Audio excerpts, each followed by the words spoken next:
Hello நண்பா.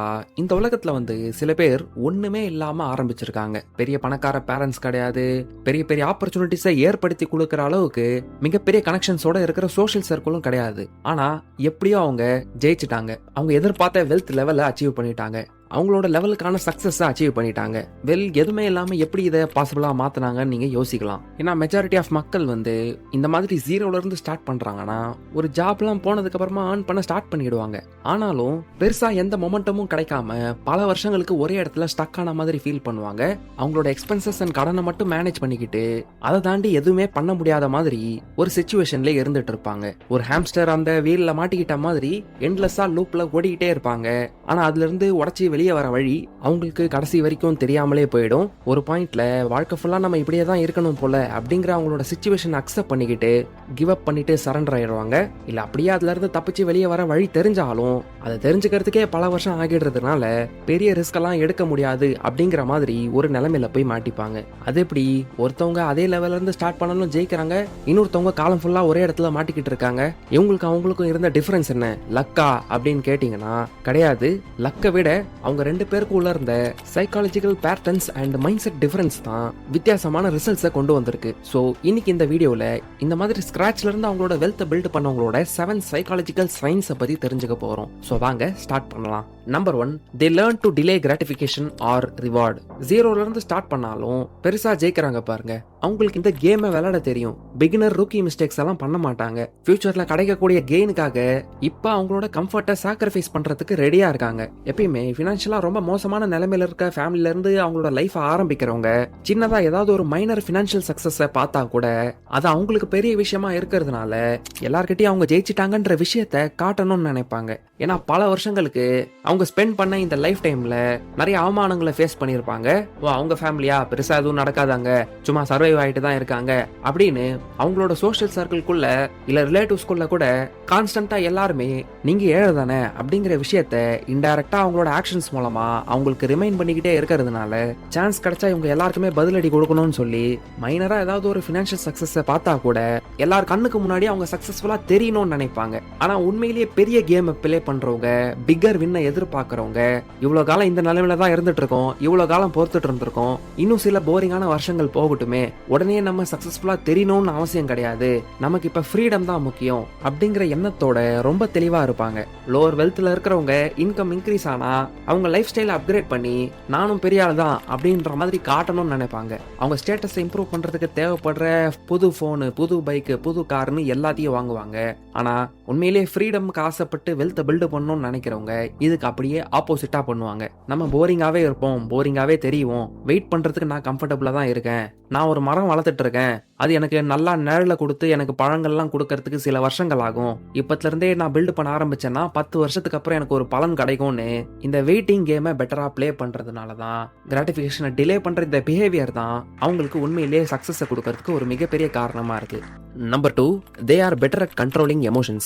ஸ்கிராச்ல இருந்து அவங்களோட வெல்த்தை பில்ட் பண்றவங்க அவங்க எமோஷன்ஸ் அவங்கள கண்ட்ரோல் பண்ண விடாம, இந்த எமோஷன்ஸ் டெசிஷன் மேக்கிங்ல இன்ஃப்ளூயன்ஸ் பண்ண விடாம லாஜிக்கலா டெசிஷன்ஸ் எடுக்க ஆரம்பிப்பாங்க. இந்த எமோஷன்ஸ் எதுவா வேணா இருக்கலாம். பயம், கோபம், ஃப்ரஸ்ட்ரேஷன், அவமானம், ஜெலசி, எம்பாரஸ்மெண்ட், ரிஜெக்ஷன்ஸ், இது எல்லாமே மக்களை ராங்கான மணி டெசிஷன்ஸ் எடுக்க வைக்கும். இதை கண்ட்ரோல் பண்ண தெரியலனா அவங்க இஷ்டத்துக்கு ஏதோ தப்பு பண்ணிடுவாங்க. ஆனா நம்ம புரிஞ்சுக்க வேண்டியது என்னன்னா இந்த எமோஷன்ஸ்லாம் ஒரு டெம்பரவரி வேவ் மாதிரி. அந்த நேரத்துக்கு ஒரு பெரிய அலை மாதிரி நம்மள அட்டாக் பண்ணிடும். ஆனா அதுக்கப்புறம் அந்த எமோஷன் தணிஞ்சு போயிடும். ஆனா அந்த எமோஷனால எடுக்கிற டெசிஷன் நம்மள ரொம்ப காலத்துக்கு அஃபெக்ட் பண்ணும். சோ சிம்பிளா ஒரு எக்ஸாம்பிளுக்காக இப்ப யாரோ ஒருத்தர் உங்ககிட்ட இப்படி பார்த்து பொறுப்பா உன்னோட லைஃப் வாழ்ந்துட்டு இருக்க, திடீர்னு உனக்கு நடக்கூடாது ஏதாவது ஒண்ணு நடந்தா என்ன பண்ணுவ அப்படின்னு உங்களை யாராவது கேட்டுட்டா அவங்களை அதிகமா எமோஷன்ஸால கண்ட்ரோல் பண்ண விடுறவங்க, ஐயோ அதெல்லாம் எனக்கு நடக்காது, நான் இப்பவே எல்லா பணத்தையும் ஸ்பெண்ட் பண்ணி என்ஜாய் பண்ணிப்பேன், சேர்த்துலாம் வைக்க மாட்டேன் அப்படின்னு இந்த மாதிரி டைரக்ஷன்ல போயிடுவாங்க. இல்லனா இல்ல அதெல்லாம் எனக்கு நடக்காது, எனக்கு வேற நிறைய கடன் இருக்கு, ஏன்டா இவ்வளவு நெகட்டிவா யோசிக்கிற அப்படின்னு இந்த மாதிரி தான் அவங்களோட ரியாக்ஷன் இருக்கும். ஆனா சரியான மைண்ட் செட்டோட வெல்த்தை பில்ட் பண்ணிட்டு இருக்கவங்க ஆரம்பத்துல அந்த எமோஷன்ஸை ஃபீல் பண்ணாலும் கொஞ்ச நேரத்துக்கு அப்புறமா இதுக்கான சரியான சொல்யூஷன் என்னன்னு யோசிக்க யோசிக்க ஆரம்பிப்பாங்க. எஸ், எனக்கு கடன் இருக்கு, நிறைய பேர் என்ன நம்பி இருக்காங்க, ஆனா இந்த விஷயம்லாம் என்ன வெல்த் பில்ட் பண்ண விடாம தடுக்காது.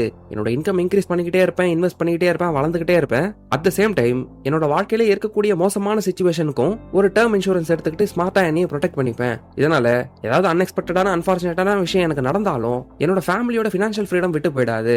எனக்கு இருந்த ரெஸ்பான்சிபிலிட்டிஸ்ன்ற சுமையை அவங்க தலையில ஏத்தி வச்சுட்டு போற மாதிரி இருக்காது அப்படின்னு இந்த மாதிரி தான் லாஜிக்கலான டிசிஷன்ஸ் எடுப்பாங்க. ஸோ இந்த மாதிரி சிச்சுவேஷன்ல நீங்களும் இருக்கீங்கன்னா, உங்க ஃபேமிலிக்கு ஒரு ஃபினான்ஷியல் ப்ரொடெக்ஷனை கொடுத்து எந்த பர்டனையும் அவங்களுக்கு கொடுக்க கூடாதுன்னு நினைக்கிறீங்கன்னா, நீங்களும் ஒரு டேர்ம் இன்சூரன்ஸ் எடுக்கிறது ஒரு ஸ்மார்ட்டான மூவா இருக்கும். ஏன்னா நீங்க கட்டுற பிரீமியம் எல்லாமே வேர்ஸ்ட் கேஸ் சினாரியோல உங்களோட ஃபேமிலிக்கு ஃப்ரீடம் கொடுக்கும். இங்க தான் ஆக்சிஸ் மேக்ஸ் லைஃபோட ஸ்மார்ட் டேர்ம் பிளான் பிளஸ் உங்களுக்கு ஹெல்ப் பண்ணும். ஏன்னா இங்க 2 crores லைஃப் கவருக்கு கூட பிரீமியம்ஸ் வந்து ஜஸ்ட் 902 per monthல இருந்து ஸ்டார்ட் ஆகுது.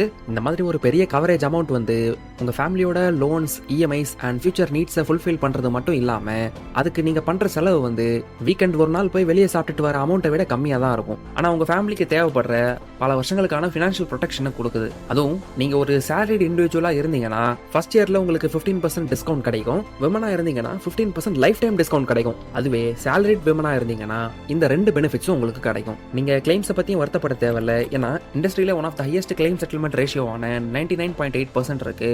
இன்கேஸ் ஏதோ ஒரு காரணத்துக்காக மெச்சூரிட்டி டைமுக்கு முன்னாடியே நீங்க பாலிசி எக்ஸிட் பண்ணணும்னு நினைச்சீங்கன்னா கூட நீங்க கட்டின பிரீமியம்ஸ் எல்லாத்தையும் 100% ரிட்டர்ன் பண்ற மாதிரி ஒரு ஆப்ஷனையும் ப்ரொவைட் பண்றாங்க. இன்கேஸ் நீங்க எமோஷன்ஸை டேக் ஓவர் பண்ண விடாம லாஜிக்கலா யோசிச்சு ஸ்மார்ட்டான ஃபினான்ஷியல் மூவ்ஸ் எடுக்கணும்னு நினைச்சீங்கன்னா டிஸ்கிரிப்ஷன்ல இருக்க லிங்கை கிளிக் பண்ணி இன்னைக்கே உங்க ஃபேமிலிக்கு ஃபினான்ஷியல் ப்ரொடெக்ஷன் அண்ட் ஃப்ரீடம் வாங்கிக்கோங்க. Number 3, they change their identity before the results. நிறைய பேர் வந்து பணக்காரங்க தான் பணக்காரங்க மாதிரி யோசிப்பாங்கன்னு நினைச்சிட்டு இருக்காங்க. அதாவது பணம் ஃபர்ஸ்ட் நம்ம கையில இருந்தாதான் நம்மளோட திங்கிங் மாறும்னு நினைச்சிட்டு இருக்காங்க. ஆனா உண்மையிலே வெல்த்தை பில்ட் பண்ணவங்களுக்கு தான் தெரியும் இந்த விஷயம் அப்படியே ஆப்போசிட்டா நடக்கும்ன்றது. ஃபர்ஸ்ட் அவங்க மைண்ட் செட்டை மாத்திக்கிட்டு வித்தியாசமா யோசிக்க ஆரம்பிப்பாங்க. அந்த வித்தியாசமான திங்கிங் தான் அவங்களுக்கு பணம்ன்ற ரிசல்ட் வந்து கொடுக்கும். நிறைய பேர் வந்து ஒரே இடத்துல ஸ்டக் ஆகிட்டு இருக்கிறதுக்கான காரணம் என்னன்னா, பாவர்ட்டி வந்து அவங்களோட ஒரு ஐடென்டிட்டியோட பார்ட்டா இருக்கிறதுனால தான். ஒரு ஏழைன்ற அடையாளம் அவங்களோட மைண்ட் செட்ல இருக்கிறதுனால அதே சிச்சுவேஷன்ல ரொம்ப காலத்துக்கு ட்ராப் ஆகியிருக்காங்க. நம்ம ஏழை இப்படிதான் பண்ணணும், நம்ம ஏழை இப்படிதான் நடந்துக்கணும் அப்படிங்கிற விஷயமே அவங்கள வளர விடாது. உங்க பேங்க் அக்கௌண்ட் மாறணும்னு நினைக்கிறீங்களா? அந்த பேங்க் அக்கௌண்ட் மாறதுக்கு முன்னாடி உங்க செல்ஃப் இமேஜ் மாறியே ஆகணும். இந்த செல்ஃப் இமேஜ் மாறினதுக்கு அப்புறமா கூட வெல்த் பில்ட் பண்றவங்க என்னென்ன ஃபினான்ஷியல் மூவ்ஸ் பண்ணுவாங்களோ அதை நீங்க எக்ஸிக்யூட் பண்ண ஆரம்பிச்சதுக்கு அப்புறமா கூட உடனே எல்லாம் உங்க என்வாயர்மெண்ட் சேஞ்ச் ஆயிடும். இப்ப என் மைண்ட் செட்டை மாத்திட்டேன், உடனே எனக்கு கோடிக்கணக்கான பணம் வந்துரும்ன்ற மாதிரி உங்களோட ரியாலிட்டி அதுவா இருக்காது. ஆனா உங்க ரியாலிட்டி அப்படி இல்லாம கூட உங்க மைண்ட் செட் எந்த அளவுக்கு கான்பிடென்ட்டா நான் அதை நோக்கி தான் போயிட்டு இருக்கேன், நான் ஆல்ரெடி அதை அச்சீவ் பண்ணிட்டேன் அப்படிங்கிற மாதிரி உங்க புது ஐடென்டிட்டி மேல கான்பிடென்ட்டா இருக்கீங்களோ அந்த அளவுக்கு ரிசல்ட்ஸ் உங்களுக்கு சீக்கிரமா வரும். ஏன்னா நீங்க எந்த ஒரு டெசிஷன் எடுக்கிறதுக்கு முன்னாடியும் ஒரு பணக்காரன் இதை பண்ணுவானா அப்படிங்கிற கேள்வியை கேட்டுட்டு அப்புறம் டெசிஷன் எடுப்பீங்க. இந்த விஷயம் நீங்க டெய்லி லைஃப்ல எடுக்கிற சின்ன சின்ன ஆக்ஷன்ஸை மாத்திடும். நான் ஒரு பணக்காரன், நான் இப்படிதான் பண்ணுவேன், இப்படிதான் நடந்துப்பேன், என்னோட மணி டெசிஷன்ஸ்லாம் இப்படிதான் இருக்கும் அப்படின்னு உங்க அடையாளமே மாறிடும். உங்களே நீங்க ஒரு பில்டரா பாத்துக்கிட்டீங்கன்னா நீங்க பில்ட் பண்ண ஆரம்பிப்பீங்க. உங்களே நீங்க ஒரு இன்வெஸ்டரா பாக்குறீங்கன்னா ஒரு இன்வெஸ்டர் மாதிரி யோசிக்கலாம்னு நினைப்பீங்க. உங்களே நீங்க ஒரு சக்சஸ்ஃபுல்லான பர்சன் நம்புறீங்கன்னா உங்களோட பிஹேவியரும் அதுக்கு தகுந்த மாதிரி மாறும். பணம் இன்னும் வரல, ஆனா மைண்ட் செட் ஃபர்ஸ்ட் வந்துருச்சு. அந்த மைண்ட் செட் தான் ஃபியூச்சர்ல ரியல் பணமா மாறும். சோ மைண்ட் செட் ஃபர்ஸ்ட், மணி லேட்டர்ன்றத புரிஞ்சுக்கோங்க. Number 4, they become comfortable with calculated risk taking. ஜீரோல இருந்து நீங்க வெல்த் பில்ட் பண்ணணும்னு நினைக்கிறீங்கன்னா அந்த ஜேர்னில நிறைய அன்சர்டினிட்டிஸை நீங்க ஃபேஸ் பண்ண வேண்டியா இருக்கும். ஒரு டிப்பிக்கலான ஸ்கூல் காலேஜ் ஜேர்னி எடுப்பேன், அந்த காலேஜ் முடிச்ச உடனே ஒரு வேலைக்கு போவேன், அதே வேலையை பல வருஷங்களுக்கு செஞ்சு ஸ்டேபிளா ஒரு இன்கம் ஏர்ன் பண்ணிட்டு இருப்பேன்றதெல்லாம் கிரேட்னஸை கிரியேட் பண்ணாது. ஒரு ஆவரேஜ் லைஃபை வேணா கிரியேட் பண்ணும். பட் ஜீரோல இருந்து ஆரம்பிச்சு சக்சஸ்ஃபுல்லா மாறுறவங்க நிறைய பேர் வந்து கால்குலேட்டட் ரிஸ்க் எடுக்கிறதுக்கு கம்ஃபர்டபுளா இருக்கிறதுனால அவங்க நிலைமையை புரிஞ்சுக்கிட்டு வளர்ச்சிக்காக எவ்வளவு ரிஸ்க் எடுக்கணுமோ அந்த அளவுக்கு எடுப்பாங்க. ஜாபோட சேர்த்து சைட் பிசினஸ் பண்றது, இல்ல கம்ப்ளீட்டா ஜாபை விட்டுட்டே புதுசா பிசினஸ் ஆரம்பிக்கிறது, இப்போதைக்கு போயிட்டு இருக்க வழியை விட்டுட்டு வேற கேரியரையே மாத்துறது, இப்படி சம்பாதிக்கிற பணத்தை ரிஸ்க் எடுத்து இன்வெஸ்ட் பண்றதுன்னு இந்த மாதிரி விஷயங்களை செய்ய நீங்க ரெடியா இருந்தா மட்டும்தான் பெரிய டிஃபரன்ஸை உருவாக்க முடியும். மற்றவங்களோட வித்தியாசமா இருக்கிறதுக்கு நீங்க கம்ஃபர்டபுளா ஃபீல் பண்ணணும். சொசைட்டியோட கண்ணுக்கு நீங்க எப்படி தெரியுறீங்கன்ற விஷயத்தினால நீங்க சைக்காலஜிக்கலா அஃபெக்ட் ஆகக்கூடாது. மற்றவங்களுக்காக வாழாம உங்களுக்காக வாழணும். அவங்க என்ன பத்தி என்ன நினைப்பாங்க அப்படிங்கிற விஷயங்களை யோசிக்காம நீங்க என்ன நினைக்கிறீங்களோ அதை எக்ஸிக்யூட் பண்ணணும். ஸ்டார்டிங்ல கேட்கறதுக்கு நீங்க பண்ற விஷயங்கள்லாம் இம்ப்ரெசிவா தெரியாம இருக்கலாம், சொல்றதுக்கு ஃபேன்சியா இல்லாம இருக்கலாம். ஆனா நான் வித்தியாசமா தான் இருக்க போறேன் அப்படின்னு கால்குலேட்டடா நீங்க ஒரு ரிஸ்க் எடுக்கிறதுக்கு கம்ஃபர்டபுளா இருக்கீங்க பாருங்க. இந்த குவாலிட்டி ஜீரோல இருந்து ஆரம்பிச்சு பெரிய லெவலுக்கு போறவங்களுக்கு ரொம்ப காமனா இருக்க வேண்டிய ஒரு குவாலிட்டி தான். ஒரு விஷயம் தேவைன்னு முடிவு பண்ணிட்டீங்க, அது தேவையான ரிவார்டை கொடுக்கணும் முடிவு பண்ணிட்டீங்கன்னா வேற சிட்டிக்கும் வேற கண்ட்ரிக்கும் மாறதுக்குலாம் ஹெசிடேட்டே பண்ண மாட்டீங்க. அதுல என்ன ரிஸ்க் இருக்கு, இதுல என்ன ரிஸ்க் இருக்கு அப்படின்னு எல்லா விஷயத்தையும் கூட்டி கழிச்சு கால்குலேட் பண்ணிடுவீங்க. நீங்க எடுத்த டிசிஷன் அண்ட் நீங்க பண்ற விஷயங்கள் ஆரம்பத்துல இம்ப்ரெசிவா இல்லனாலும், நீங்க ஏதோ வித்தியாசமா பண்ற மாதிரி எல்லாருக்கும் தெரிஞ்சாலும், அது எண்ட் ஆஃப் த டே ஜெயிக்கிறவங்களா இருப்பீங்க. அதுக்குன்னு எனக்கு டேஞ்சர் பிடிக்கும்னு முட்டாள்தனமான ரிஸ்க் எடுக்க மாட்டீங்க. என்னால மேக்ஸிமமா இவ்வளவு ரிஸ்க் எடுக்க முடியும், ஆனா இவ்வளவு ரிஸ்க் எடுக்க மாட்டேன், அதுல பாதி எடுப்பேன் இல்ல 60% எடுப்பேன்ற மாதிரி டெசிஷன் மேக்கிங்ல ரொம்ப கிளியரா இருப்பீங்க. இந்த கால்குலேட்டட் ரிஸ்க் எடுக்கிறதுல ரொம்ப கம்ஃபர்டபுளா நீங்க இருக்கிறதுனாலயே எல்லார் விடையும் ரொம்ப பெருசா ஜெயிப்பீங்க.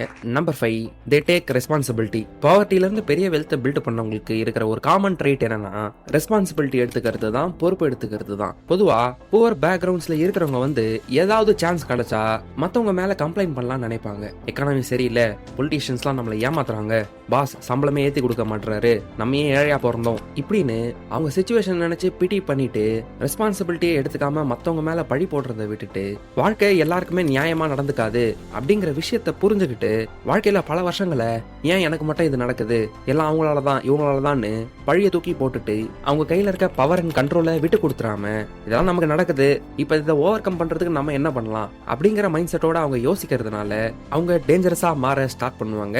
ஒரு பவர்லெஸ் பொசிஷன்ல இருந்து என்னால ஒண்ணுமே பண்ண முடியாது அப்படிங்கிற நிலைமையில இல்லாம எந்த மாதிரி நிலைமை இருந்தாலும் என்னால ஏதாவது பண்ண முடியும் அப்படின்னு ரெஸ்பான்சிபிலிட்டி எடுத்துக்கிட்டு அவங்களால என்ன கண்ட்ரோல் பண்ண முடியும் அப்படிங்கிற விஷயத்தை யோசிச்சு பார்ப்பாங்க. இப்படி யோசிச்சு பார்த்தா என்னால எக்கனாமி எல்லாம் கண்ட்ரோல் பண்ண முடியாது, எந்த பொலிட்டிஷியன் இப்ப பவர்ல இருக்காங்கன்றதெல்லாம் கண்ட்ரோல் பண்ண முடியாது, விலைவாசி எவ்வளவு ஏறுதுன்றதெல்லாம் கண்ட்ரோல் பண்ண முடியாது, ஆனா என்னால என்னோட இன்கம் கண்ட்ரோல் பண்ண முடியும், என்கிட்ட பணம் சம்பாதிக்க எவ்வளவு ஸ்கில்ஸ் இருக்குன்றத கண்ட்ரோல் பண்ண முடியும், என்னோட மணி மேனேஜ்மெண்ட்டை கண்ட்ரோல் பண்ண முடியும், சேவிங்ஸ் எக்ஸ்பென்சஸ் இன்வெஸ்ட்மெண்ட்ஸ்லாம் எப்படி பண்ணலாம்ன்றத கண்ட்ரோல் பண்ண முடியும், டெய்லி நான் எந்த விஷயத்துல எந்திரிச்சு உழைக்கிறேன்ற விஷயத்தையும் கண்ட்ரோல் பண்ண முடியும். ஜீரோல இருந்து ஆரம்பிக்கிறவங்க இந்த ரியாலிட்டியை ரொம்ப சீக்கிரமா புரிஞ்சுக்கிட்டதுனால சீக்கிரம் கத்துப்பாங்க. தப்பு பண்ணாலும் அந்த தப்பை ஓவர் கம் பண்ணி அடாப்ட் பண்ணி சீக்கிரம் ரெக்கவர் ஆயிடுவாங்க. இதனாலேயே அவங்க வளர்ச்சி ஃபாஸ்டா இருக்கும். அவங்க ஜேர்னில ஃபேஸ் பண்ற சில சேலஞ்சஸ்ல ஃபெயில் ஆகுறாங்கன்னா அதுக்கு எக்ஸ்கியூஸ் சொல்லிட்டு அப்படியே ஓடிடாம அடுத்த தடவை இந்த தப்பு பண்ணக்கூடாதுன்னு ஒரு பாடமா எடுத்துப்பாங்க. ஏன்னா உங்க ஃபியூச்சருக்கான ரெஸ்பான்சிபிலிட்டியை நீங்க எடுத்துக்கிறதுக்கான அர்த்தம் என்ன, யாரோ நம்மள வந்து காப்பாத்திடுவாங்கன்னு வெயிட் பண்ணாம நீங்களே உங்க லைஃபோட கண்ட்ரோல்ல உங்க கையில எடுக்கிறது தான். இதை ஜீரோல இருந்து வெல்த் பில்ட் பண்றவங்க ரொம்ப சீக்கிரமாவே புரிஞ்சுக்கிட்டு இந்த டெசிஷனை எடுத்துறதுனால தான் அவங்க வாழ்க்கைய சேஞ்ச் ஆக ஆரம்பிக்குது. Number 6, they have the ability to convert pain. வாழ்க்கையில எல்லாருக்குமே pain, rejection, failure, embarrassment, financial stress, loss இது எல்லாம் நடக்கிறது தான். ஆனா இந்த ஃபெயிலியர் அவங்க ஃபேஸ் பண்றாங்க பாருங்க, ரிஜெக்ஷனை ஃபேஸ் பண்றாங்க பாருங்க, ஏதோ ஒரு பேட் எக்ஸ்பீரியன்ஸை ஃபீல் பண்றாங்க பாருங்க, அதுல இருக்க பெயின் இருக்கு பாருங்களேன். அந்த பெயினை ஃபீல் பண்ணும்போது நம்ம எப்படிப்பட்ட ரியாக்ஷன் இல்ல ரெஸ்பான்ஸை கொடுக்குறோமோ இல்ல அந்த பெயினை வச்சுக்கிட்டு என்ன பண்றோமோ அங்கதான் ரியல் டிஃபரன்ஸ் கிரியேட் ஆகுது. நிறைய பேர் வந்து பெயினை ஃபீல் பண்ணும்போது ஐயோ நம்ம பண்றது தப்பு போல, இதோட நிறுத்திடணும்ன்ற எண்ணம் வரும். இது பிசிக்கல் பெயினா இருந்தா பரவாயில்ல, நம்ம பாடி சொல்றத நம்ம கேட்கறது நல்லதுதான். ஆனா எமோஷனல் பெயினா இருந்தா இன்சல்ட்ஸ், ஆங்கர், ஃப்ரஸ்ட்ரேஷன்ஸ், ரிஜெக்ஷன், டிசப்பாயின்மெண்ட்னு இந்த மாதிரி பெயினை நம்ம ஃபீல் பண்ணும்போது எதுவுமே பண்ண வேணாம், ஏன் நம்ம இன்னும் கஷ்டப்படணும், ஸ்டாப் பண்ணிடலாம், கிவ் அப் பண்ணிடலாம்ன்ற எண்ணம்லாம் வரும். ஆனா ஜீரோல இருந்து பெரிய வெல்த்தை பில்ட் பண்றவங்க பாத்தீங்கன்னா வாழ்க்கையில பட்ட பெயின் எல்லாத்தையும் ஒரு ஃபியூல் மாதிரி யூஸ் பண்ணிக்கிட்டு மோட்டிவேட்டடா இந்த வழியை தாண்டி நான் போவேண்டா, பட்ட அவமானங்களுக்கெல்லாம் ஜெயிச்சு காட்டுவேண்டா, என்ன டவுட் பண்ணவங்க கிட்ட எல்லாம் நான் ப்ரூவ் பண்ணி காட்டுவேண்டான்ற மாதிரி இந்த சைக்காலஜிக்கல் ஸ்கார் அண்ட் பெயினை நீங்க ஸ்டாப் பண்றதுக்கு ஒரு சிக்னலா யூஸ் பண்றீங்களா இல்ல நல்லா ஆக்சலரேட் பண்ணி ஹார்ட் ஒர்க் பண்றதுக்கு ஒரு ஃபியூலா யூஸ் பண்றீங்களான்றதுல தான் நீங்க பெரிய லெவல்ல ஜெயிப்பீங்களா இல்லையான்ற விஷயம் டிசைட் ஆகுது. ஜீரோல இருந்து ஆரம்பிச்சு பெரிய லெவலுக்கு போறவன் லைஃபோட ஸ்டார்டிங் ஸ்டேஜஸ்ல இதுக்கு மேல என்ன வந்துற போது எதா இருந்தாலும் பாத்துக்கலான்ற மாதிரி வாழ்க்கையில நிறைய மென்டல் ஸ்கார்ஸை ஃபீல் பண்ணிருப்பான். இந்த மென்டல் ஸ்கார்ஸை நீங்க ஓவர் திங்கிங் பண்ணிக்கிட்டு ஏன் நமக்கு மட்டும் இப்படிதான் நடக்குது அப்படின்னு வெறத்தையா புலம்பிட்டு இருக்கிறத விட இது நமக்கு நடந்துருச்சு, இதை எப்படி நான் யூஸ் பண்ணி பெரிய ஆள் ஆகுறதுன்ற மாதிரி உங்க லைஃப் சேஞ்ச் ஆகிறதுக்கு அதை ஃபியூல் ஆகும். உடனே நீங்க ஆக்ஷன் எடுக்கிறதுக்கும் டிசிப்ளினை பில்ட் பண்றதுக்கும் உங்க பர்பஸை நோக்கி ஓடுறதுக்கும் யூஸ் பண்ணிக்கிட்டீங்கன்னா அந்த கோபம், வெறுப்பு, ஃப்ரஸ்ட்ரேஷன்ன்ற இந்த எல்லா ஃபியூல் எனர்ஜி சோர்ஸையும் நீங்க சரியா யூட்டிலைஸ் பண்ணிக்கிட்டு உங்க ஃபைனான்ஷியல் கோல்ஸ் தான் ஃபினிஷ் லைன்னா அந்த ஃபினிஷ் லைனை ரீச் பண்ற வரைக்கும் உங்க பாடின்ற வண்டிக்கான ஃபியூலா இது ஆக்ட் ஆகும். வாழ்க்கையில ஃபேஸ் பண்ண கஷ்டமான எக்ஸ்பீரியன்சஸ் வந்து ஃபியூச்சரை பெட்டரா பில்ட் பண்றதுக்கான எனர்ஜியா மாறும். பெயின் அவங்கள டிஃபைன் பண்ணி ஓரமா ஒதுக்கி வச்சிடாம அதே பெயின் தான் ஒரு ஸ்ட்ராங் மோட்டிவேஷன் ஃபேக்டரா அவங்கள மூவ் பண்ண வைக்கும், இவென்ச்சுவலா சக்சஸ்ஃபுல்லாவும் மாத்தும். ஸோ ஃபைனலா இந்த வீடியோல இருந்து நம்ம புரிஞ்சுக்க வேண்டிய விஷயம் என்னன்னா மனுஷங்களா நம்ம நினைச்சா ஜீரோல இருந்து ஸ்டார்ட் பண்ணி எந்த லெவலுக்கு வேணாலும் போக முடியும். பெரிய வெல்த் பில்ட் பண்றதுக்கு முன்னாடி அந்த பெரிய வெல்த்தை மேனேஜ் பண்றதுக்கு தகுதியான மைண்டை நீங்க ரெடி பண்ணணும். மணி, வெல்த் இதெல்லாம் வெறும் ரிசல்ட் தான், நம்பர்ஸ் அண்ட் அவுட்கம்ஸ் தான். அந்த நம்பர்ஸ் அண்ட் அவுட்கம்ஸ் அண்ட் ரிசல்ட்ஸ்லாம் நீங்க எந்த அளவுக்கு ஒரு கேப்பபிளான பர்சன்ன்ற விஷயத்தை தான் நமக்கு காட்டும். உண்மையான கேம் உங்க தலைக்குள்ள தான் நடக்குதுன்றத புரிஞ்சுக்கோங்க. இந்த வீடியோல நம்ம டிஸ்கஸ் பண்ண எத்தனை ட்ரைட்ஸ் வந்து உங்ககிட்டயோ இல்ல மத்தவங்க கிட்டயோ நீங்க அப்சர்வ் பண்ணிருக்கீங்கன்ற விஷயத்தை கீழே கமெண்ட் பண்ணுங்க. உங்களுக்கு இந்த வீடியோ பிடிச்சிருந்தா லைக் பண்ணுங்க, உங்க ஃப்ரெண்ட்ஸ் அண்ட் ஃபேமிலி மெம்பர்ஸோட ஷேர் பண்ணுங்க. சேனல்ல இருக்க அதர் மணி ரிலேட்டட் வீடியோஸை இங்க கிளிக் பண்ணி பாருங்க. சேனலுக்கு இன்னும் சப்ஸ்கிரைப் பண்ணலாம், சப்ஸ்கிரைப் பண்ணிட்டு எங்களை வாட்ஸ்அப், இன்ஸ்டாகிராம் அண்ட் டெலிகிராம்லயும் ஃபாலோ பண்ணுங்க. கடைசியா தேங்க்யூ ஃபார் வாட்சிங்.